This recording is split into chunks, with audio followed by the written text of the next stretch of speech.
ইরানের সঙ্গে যুক্তরাষ্ট্র ও ইসরায়েলের যুদ্ধের মধ্যে নতুন করে উদ্বেগ দেখা দিয়েছে মার্কিন যুক্তরাষ্ট্রের পারমাণবিক অস্ত্র নিয়ে।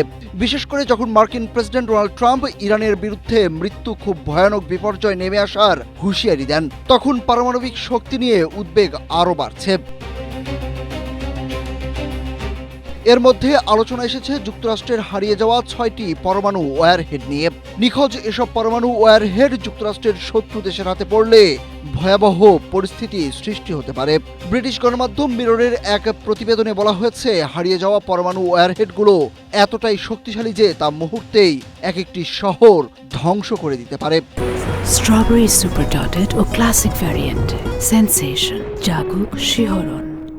নিহত হতে পারে কয়েক মিলিয়ন মানুষ। প্রতিবেদনে আরও বলা হয়েছে, গত কয়েক দশকে অন্তত 6টি এমন দুর্ঘটনার ঘটনা ঘটেছে যেখানে যুক্তরাষ্ট্রের পারমাণবিক অস্ত্র হারিয়ে গেছে। আজও সেগুলোর কোনো হদিস মেলেনি। সেগুলো এখন যে কেউ খুঁজে পেতে পারে। মার্কিন সামরিক পরিভাষায় এই ধরনের পারমাণবিক দুর্ঘটনাকে বলা হয় ব্রোকেন অ্যারো, অর্থাৎ এমন ঘটনা যেখানে পারমাণবিক অস্ত্র দুর্ঘটনায় হারিয়ে যায় বা নিয়ন্ত্রণের বাইরে চলে যায়। যুক্তরাষ্ট্রের অবস্থান হচ্ছে, তারা যদি এসব নিখোঁজ বোমা খুঁজে না পায় তাহলে প্রতিপক্ষরাও সহজে তা খুঁজে পাবে না।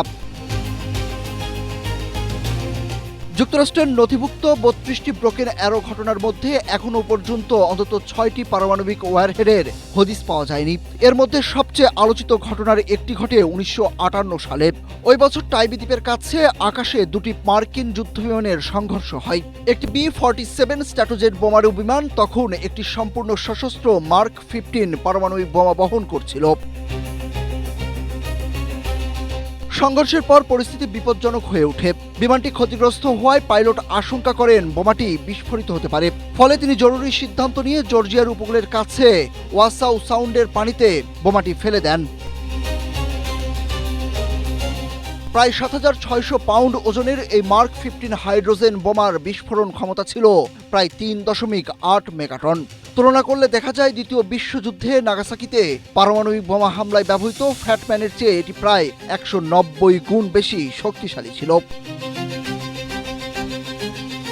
দুর্ঘটনার পর বহুবার অনুসন্ধান চালানো হলেও ওই পারমাণবিক বোমাটি আজও পর্যন্ত উদ্ধার করা যায়নি। ফলে এটি এখনও যুক্তরাষ্ট্রের হারিয়ে যাওয়া পারমাণবিক অস্ত্রগুলোর একটি হিসাবে বিবেচিত হয়।